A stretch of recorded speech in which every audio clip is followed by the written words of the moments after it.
দেশে ফিরতে হচ্ছে মার্কিন প্রতিনিধি দলকে। আমরা জানিয়েছেন, যদি হরমুজ প্রণালী উন্মুক্ত করা না হয় তবে চিরতরে মানচিত্র থেকে হারিয়ে যেতে পারে একটি প্রাচীন সভ্যতা। একটি আধুনিক রাষ্ট্রে এই ধরনের ধ্বংসযজ্ঞ কেবল পরমাণু অস্ত্র দিয়ে অবশেষে সম্ভব। শান্তি চুক্তির আলোচনা ব্যর্থ হল। মধ্যপ্রাচ্যে সংঘর্ষ আরও প্রবল হওয়ার সম্ভাবনা। শান্তি চুক্তি প্রচেষ্টা ব্যর্থ হওয়ার পর হুমকি পাল্টা হুমকি একে অপরকে। কথা বলেন কমপক্ষে 12 বার। এরপরই আলোচনার মোড় নেয় অন্যদিকে, ভেস্তে যায় শান্তি প্রতিষ্ঠার সম্ভাবনা। যদিও দুপক্ষ এখনো সমঝোতার খুব কাছে রয়েছে বলেও দাবি করেন তিনি। নিষেধাজ্ঞার মাঝেও ইরানি বিজ্ঞানীরা নিজেদের শক্তিতে গড়ে তুলেছিলেন এআই এবং বিভিন্ন রকম প্রযুক্তিগত সামর্থ্য।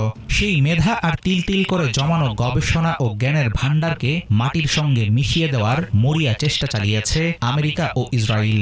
গত 6 এপ্রিল ইরানের শীর্ষস্থানীয় প্রকৌশল বিশ্ববিদ্যালয় শরীফ ইউনিভার্সিটিতে চালানো শক্তিশালী বিস্ফোরণের লক্ষ্যবস্তু কোনো অস্ত্রাগার ছিল না। মার্কিন হামলার লক্ষ্য ছিল ইরানের একটি কৃত্রিম বুদ্ধিমত্তা বা এআই গবেষণা কেন্দ্র। মুহূর্তেই ধ্বংসস্তূপে পরিণত হয় হাড়ভাঙা খাটুনি আর একদল রিসার্চারের আন্তরিক চেষ্টা। দীর্ঘ 40 দিন পর ঐতিহাসিক আল আকসা মসজিদ খুলে দেবার পর মুসল্লিদের আনন্দ উল্লাস।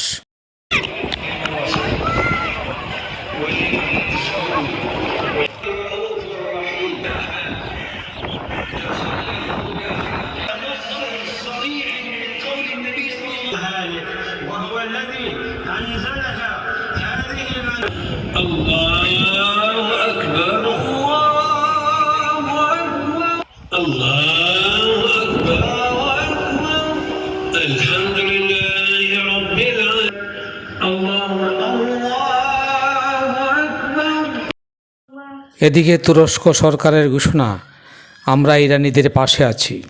ইসরায়েলি প্রধানমন্ত্রী নেতানিয়াহু বলেছিলেন, ইরানও তার আঞ্চলিক মিত্রদের বিরুদ্ধে যুদ্ধ চালিয়ে যাবে ইসরায়েল। সামাজিক যোগাযোগ মাধ্যম এক্স অ্যাকাউন্টে নেতানিয়াহু লিখেছেন, আমার নেতৃত্বে ইসরায়েল ইরানের শাসন ব্যবস্থা ও তাদের মিত্রদের বিরুদ্ধে লড়াই চালিয়ে যাবে। এই সময় তিনি অভিযোগ করেন, এরদোয়ান ইরাকি হিসেবে ঘোষণা দিতে। Attention all vessels, attention all vessels, attention all vessels in Oman Sea. This is Iranian Sepah Navy. If you see any warship in your vicinity, keep a distance more than 10 miles from them because I'm ready to open fire on them. US Navy warship 121. This is Sepah Navy station. You must alter course and go back to the Indian Ocean immediately. If you don't obey my order. মার্কিন কর্মকর্তা জানিয়েছেন, নৌ অবরোধ আরো পোতা বজায় রাখতে প্রস্তুত মার্কিন সামরিক বাহিনী। তবে নিষেধাজ্ঞা লঙ্ঘনের ক্ষেত্রে কি ধরনের ব্যবস্থা নেওয়া হবে সে বিষয়ে এখনো নির্দিষ্ট কোনো নিয়ম নির্ধারণ করা হয়নি। আর এতেই যুদ্ধের দামামা আবার বাঁচতে চলেছে বলে ধারণা করছেন আন্তর্জাতিক রাজনৈতিক বিশ্লেষকরা।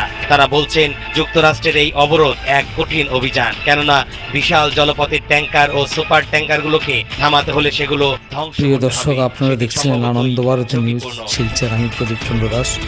সবাই সুস্থ থাকুন, ভালো থাকুন। জয় হিন্দ।